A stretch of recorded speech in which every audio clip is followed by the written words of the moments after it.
এখন যদি সবগুলো দিয়ে দিই তাহলে বাবা বলেন আমরা এই যে বাংলা রাস্তা আসছি আমাদের উদ্দেশ্যটা কই? এই দয়া কইরা আর 8টার বেশি বাড়ায়েন না।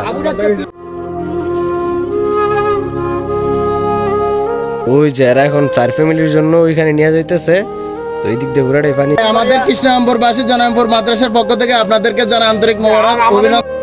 আসসালামু আলাইকুম। আপনারা অনেকেই জানেন আমরা কিছুদিন যাবত কালেকশন করতেছি নোয়াখালীতে কিছু ত্রাণ নিয়ে যাওয়ার জন্য। মানে ওইখানে আমাদের একটা বড় ভাই ছিল যিনি বলতেছে ওইদিকে নাকি পর্যাপ্ত পরিমাণে ত্রাণ যাইতেছে না, মানে যাইলেও হাই রোডের দিক সবাই দিয়ে যাইতেছে কিন্তু ভিতর দিক কেউ ঢুকতেছে না। তো এই কারণে আমরা ভাবলাম নোয়াখালীতে কিছু ত্রাণ নিয়ে যাই বৃন্দাবন স্কুলের পরিবার থেকে। তো আমাদেরকে যারা সহযোগিতা করেছে তারা বৃন্দাবনের যারা পড়ালেখা করে গেছে তারা ভাই বাজার ছিল, এমনকি যারা বর্তমান শিক্ষার্থী ছিল তারা ছিল, জুনিয়র সিনিয়র অনেকেই ছিল, এমনকি পাড়া মহল্লা থেকে আমাদেরকে কিছু কালেকশন করে দেওয়া হয়েছে। এখন বাজে সকাল 9টা, আমরা সবগুলা ত্রাণ ট্রাকের মধ্যে করে আমরা 2 ট্রাকে করে সবগুলা নোয়াখালীর উদ্দেশ্যে এখন রওনা হবো। আলহামদুলিল্লাহ আমরা 500 ফ্যামিলির জন্য ত্রাণ নিয়ে গেছি। 500 ফ্যামিলির পর্যাপ্ত পরিমাণে ত্রাণ ছিল। আর আমাদের সাথে সামনে কি কি হয়েছে এটা দেখার জন্য আপনাদের সামনেই থাকতে হবে। তো ভাই ওই দিকের অবস্থাটা না আসলে খুব ভয়াবহ, আমরা বাসায় বসে অনেক কিছু বুঝতে পারি না, যেমন আমাদের ভিডিওটা সামনে দেখলে আপনারা বুঝতে পারবেন। আরেকটা ব্যাপার আমি প্রথমে আপনাদেরকে জানিয়ে দিই, আপনারা হয়তো ভিডিও দেখার পর বলতে পারেন ওই ক্লিপগুলা কোথায়। তো ওই ক্লিপগুলো আমি ইচ্ছাকৃতভাবেই দেই নাই, কারণ ফেসবুকের মধ্যে আমি কিছুদিন যাবত দেখতেছি যারা ত্রাণ দিতেছে সহযোগিতা করতেছে তারা ছবি এমনকি ভিডিওর মাধ্যমে সোশ্যাল মিডিয়াতে এগুলো পোস্ট করতেছে, এমনকি তাদের মানে যাদেরকে সহযোগিতা করতেছে তাদেরকে পর্যন্ত ভিডিওর মধ্যে আনতেছে, এমনকি ছবির মধ্যে আনতেছে। তো এই ক্ষেত্রে আমরা এরকম কোনো কিছুই করি নাই। তো আপনাদের কাছে ভাই আমরা আন্তরিকভাবে দুঃখিত, এগুলো আমরা করি নাই, কারণ আমরা যাদেরকে ত্রাণ দিয়েছি বাড়ি বাড়ি গিয়ে দিয়ে দিয়েছি, এদের সাথে আমরা ছবি অথবা ভিডিও কোনো কিছুই করি নাই। তো এই ক্ষেত্রে জানিয়ে দেওয়াটা ভালো আমি মনে করলাম। আর ভাই এদিকে রাস্তাটা খুব ভয়াবহ ছিল, এই কারণে এদিকে কোনো ত্রাণের গাড়ি যায় না। এখানে দেখতে পারেন একটা ট্রাক ভাই চাকা পুরোটা ডুবে গেছে, মানে এদিকে রাস্তা দেখুন ভালো না, ভাঙ্গা, আর পানি উঠে গেছে তো রাস্তার মধ্যে কোমর পানি পর্যন্ত, যে কারণে এইদিকে কোনো ত্রাণ যাইতে চায় না। আচ্ছা ভাইয়া এইদিকে কোনো গাড়ি আসে নাই না? না ভাইয়া। আচ্ছা এইদিকে গাড়ি আসে নাই, তো আমরা এইদিকে আসছি, দেখি কি করা যায়। আমরা সকাল 9টার সময় আমাদের বৃন্দাবন থেকে রওনা দিছি। হ্যাঁ সকাল 9টায় রওনা দিছি, আর এখন বাজতেছে প্রায় টাইম কই, এখন বাজতেছে প্রায় 5টা 40, তার মানে 6টা বরাবর।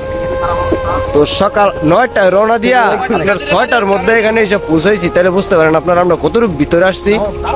আর এদিকটার অবস্থা ভাই রাস্তা দেখেন পুরোটাই ডুবা অবস্থা, এদিকে বাড়িঘরের অবস্থা তো আরো খারাপ।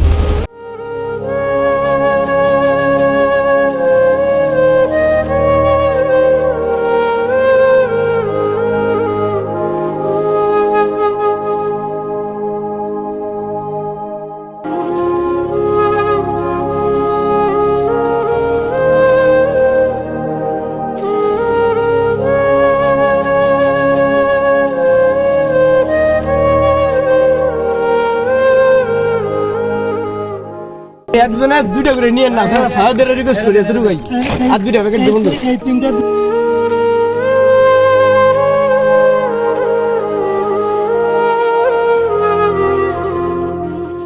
আমরা ভাই এইভাবে দিতে পারতেছি না, বুঝতে পারছেন?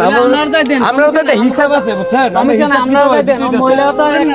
আমরা যে দিতেছি আমরা এটা এখান থেকে হিসাব দিতে আমরা আরেকটার কাছে আমরা কি জানি রাখছি কে নিতেছে কে কি করতেছে আপনার কথা অনেকে বেশি পাইতেছে, অনেকে পাইতেছে না। আমরা 2 গাড়ি আসছি, আমাদের মেন গাড়ি আছে না, গাড়িতে শুধু পানি আর কিছু শুধু আমরা নিয়ে আসছি বুঝছেন। আপনারা এই জায়গা বলছেন, আপনারা বলছেন এই জায়গা আমরা কিন্তু অলরেডি দিয়ে দিছি, এই জায়গা নিয়ে গেছি, এই জায়গা এখন যদি সবগুলো দিয়ে দিই তাহলে বাবা বলেন আমরা এই যে বাংলা রাস্তা আসছি আমাদের উদ্দেশ্যটা কই? আপনি দেখেন তো ত্রাণ কতগুলো আর পানি কতগুলো। 8টা বলছেন, 8টার বেশি আর বাড়ায় না দয়া কইরা। না আর কেউ দিতে পারবো না, আপনি 8টা ছাড়া আর কেউ দিতে পারবো না। এটাই দয়া কইরা আর 8টার বেশি বাড়ায় না।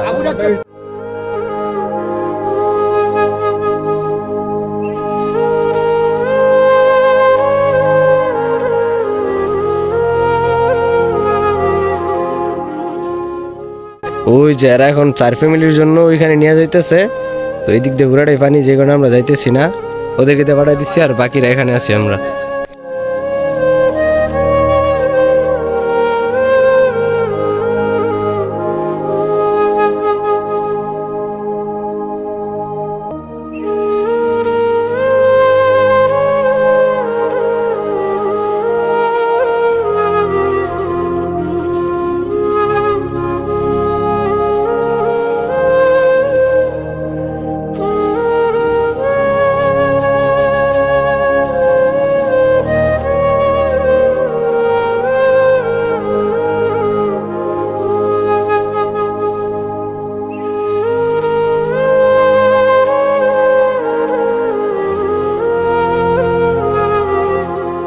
আলহামদুলিল্লাহ আমরা ওই পাশে সবকিছু দেওয়ার পর এখানে আসছি। এখানে আপনার প্রায় 50টা ফ্যামিলির মতো একটা মসজিদের মধ্যে আশ্রয় নেওয়া ছিল, তো ওদের জন্য আমরা 50টা ত্রাণ এখানে দিয়ে যাব। তো এই কারণে আমরা আসছি। আর আমাদের অন্য একটা ট্রাক ছিল, ওই ট্রাকের মালগুলা আমরা বড় ভাইরা দিতেছে, ওরা আছে অন্য সাইডে, আমরা আছি অন্য সাইডে। তো এখানে আমরা আমাদের মুয়াজ্জিনের মানে মসজিদের মুয়াজ্জিনের সাথে কথা বলে সবগুলা নামিয়ে দিতেছি। মুয়াজ্জিন উনি ওনার নিজের দায়িত্বে ফ্যামিলির কাছে পৌঁছে দিবে যারা যারা এখানে আশ্রয় নিয়ে আছে। আর এখানে মূলত রাত হয়ে গেছে, তো যে কারণে আমরা আর বেশি করতে পারি নাই। এখানে আমরা দিয়ে গেছি 50টা ফ্যামিলির ত্রাণ, তো এগুলা আমাদের হুজুর সবার কাছে পৌঁছে দেবে।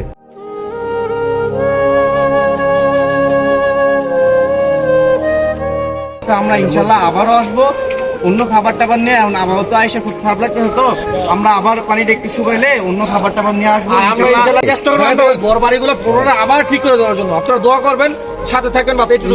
আলহামদুলিল্লাহ আলহামদুলিল্লাহ। কৃষ্ণাম্বরবাসী জনাম্বর মাদ্রাসার পক্ষ থেকে আপনাদেরকে জানা আন্তরিক মোবারক অভিনন্দন, আপনাদেরকে অসংখ্য ধন্যবাদ।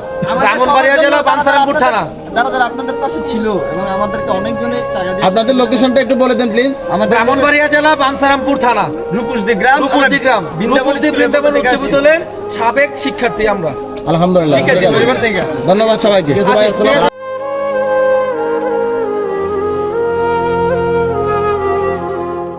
ভাই কি বলবো, আসলে মানে আমরা যদি আজকে এই জায়গাতে না আসতাম তাহলে আমরা সত্যি বলতে পারতাম না যে আমরা কতটুকু ভালো আছি আল্লাহর রহমতে।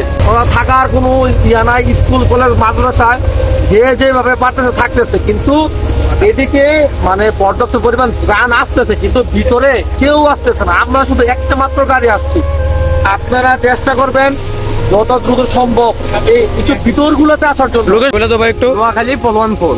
উনি হইতেছে আমাদের এখানে লোকাল, উনি আমাদের কাছে পর্যাপ্ত পরিমাণ সহযোগিতা করছে। আরেকজন আছে সামনে, তো ওদেরকে আমরা ধন্যবাদ দিয়ে শেষ করতে পারবো না। আর আপনারা ভাই এদিকে যারা আসবেন, আমাদের মা বোন এখানে অনেক আছে, আর বাচ্চারা অনেক আছে, বাচ্চাদের জন্য জ্বর ঠান্ডা দিয়ে নিয়ে আসবেন। আর পরবর্তীতে যদি কেউ আসতে চান তাহলে চেষ্টা করবেন নর্মাল কোনো প্রেসার মাপার মতো একটা মেশিন যদি নিয়ে আসতে পারেন। অনেক সিন্ডিকেট চলে এদিক দিয়া। তো আপনারা যারা আসবেন অন্তত মানে এরকম একজন লোক নিবেন যারা সবকিছু জানে, যারা গরিব আছে তাদের হাতে ত্রাণ গুলো যায় না। হ্যাঁ, অনেক সিন্ডিকেট হয়ে অনেকজনে কি করে 2-3টা করে জমাতে অনেকগুলো জমা ফেলে বাড়িতে। আর মেয়েদের যে বাচ্চার জিনিসগুলো এগুলো নিয়ে আসবেন। অনেক মেয়েরে পাই না। আমরা 2 গাড়ি আসছিলাম, 1 গাড়িতে সবগুলো ছিল, আমরা নিয়ে আসতে পারি না। আমরা ভাই, সবচেয়ে- আর সামান্য কিছু ত্রাণ নিয়ে আসছি, ওইগুলো আপনারা যদি এদিকে ত্রাণ নিয়ে আসেন, আপনারা একটা জিনিস লক্ষ্য করবেন যে আপনারা ত্রাণ সামগ্রীগুলো মেন রাস্তার পাশে দিবেন না। মেন রাস্তার পাশে আসলে সিন্ডিকেট চলে, বুঝছেন?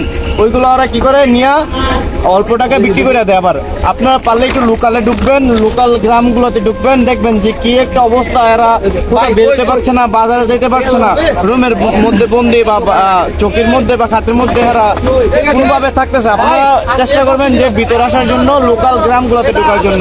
আমরা সারাদিন অনেক পরিশ্রম করছি। অনেক পরিশ্রম করার শর্ত আমার মনে হচ্ছে যে এই এলাকাবাসীর জন্য আমরা কিছু করতে পারি না। এখন আপনারা পরবর্তীতে যারা যাই কিছু নিয়ে আসেন না কেন, আপনারা চেষ্টা করবেন মেন রোডের থেকে না দিয়া একটু কষ্ট করে হলেও একটু ভিতরে গিয়ে দেন, যারা সবাইরা পায়। ভিতরের দিক দিয়ে ভাই প্রচুর মানে বহুত করুণ অবস্থা। আপনারা এখানে আসলে বুঝতে পারবেন, ওইখানে বৈশা বুঝতে পারবেন না। ওইখানে আলহামদুলিল্লাহ অনেক ভালো আছেন, এখানে আসলে আপনারা বুঝতে পারবেন যে এখানে কি অবস্থা। আমরাও ভাবি না যে এতটা ভয়াবহ অবস্থা। আমরা দেখছি ভিডিওতে, কিন্তু এখন বাস্তবে এসে যা দেখলাম ভাইয়া অনেক কষ্ট লাগছে। এখন আপনাদের কাছে আমাদের একটাই অনুরোধ, আপনারা যে সাহায্য করবেন না কেন আসবেন, ঠিক আছে? এত দূর থেকে কষ্ট করে আসবেন, ভিতরে যার হাতে পৌঁছায় দিবেন। এখানে অনেক সিন্ডিকেট চলে। আর আপনারা সর্বক্ষেত্রে চেষ্টা করবেন, বেশিরভাগ চেষ্টা করবেন আমাদের মা বোনদের যে এই প্রাথমিক যে জিনিসগুলো আছে, তাদের পার্সোনাল যে জিনিসগুলো আছে ওইগুলো বেশি করে সংগ্রহ করার জন্য। কারণ এদিকে অনেক মা বোন আছে, অনেক মা বোন তাদের পর্যাপ্ত পরিমাণ তারা তাদের নিত্য প্রয়োজনীয় জিনিসগুলো পাচ্ছে না।